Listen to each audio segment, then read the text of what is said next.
face Honda. Just left the mall, bought everything that I wanted. I'm kinda mad with you, hey, I'm real disappointed. Cause what you didn't tell the people, I got plenty of money. Alright, so 4 years ago you said the definition of a beast was anybody who could control the paint, boards, block shots. Just the paint is mine. That's how I got to go into the game, every game.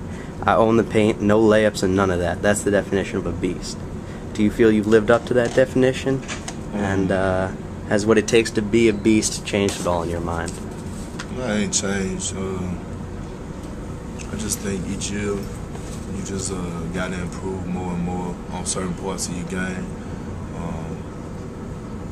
to become a better beast. I just think you got to just, work hard at different parts of your game that's your weakness. Or, if you don't have a left hand hook, develop one. Try to develop getting off the floor quicker.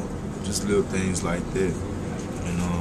And I just feel like each year you should add something to your game or try to get better at certain aspects.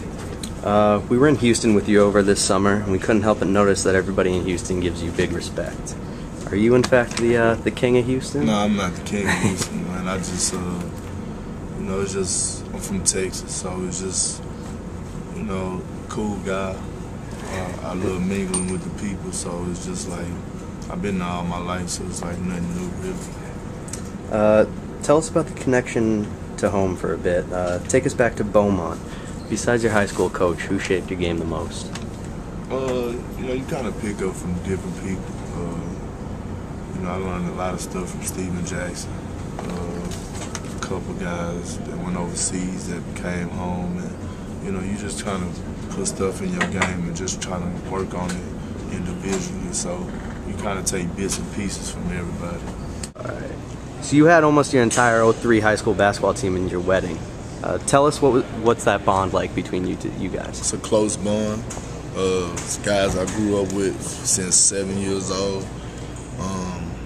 We've been together our whole life, and I was just happy they was able to be there and be a part of my wedding, my special day.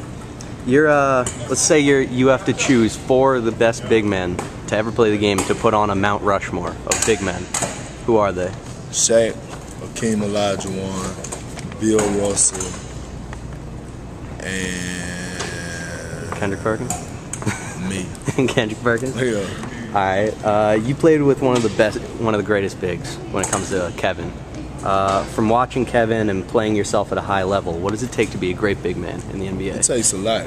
It takes hard work, it takes dedication, it takes, coming in every day and leading by example. The biggest thing is just putting in hard work. I always say hard work pays off. I watch Kevin night in, night out. Every day at practice, he works on his game, he gets it in, so it's no surprise. You averaged about 8, 8, and 3 last year during the regular season, and then you stepped it up to 12, 12, and 3 during the playoffs. What's the difference in the NBA between those two thresholds in terms of respect and then calls from the ref and, in reality, money? Well, the thing is during the regular season we had Kevin. So for us with rebounds, it wasn't that many more rebounds available.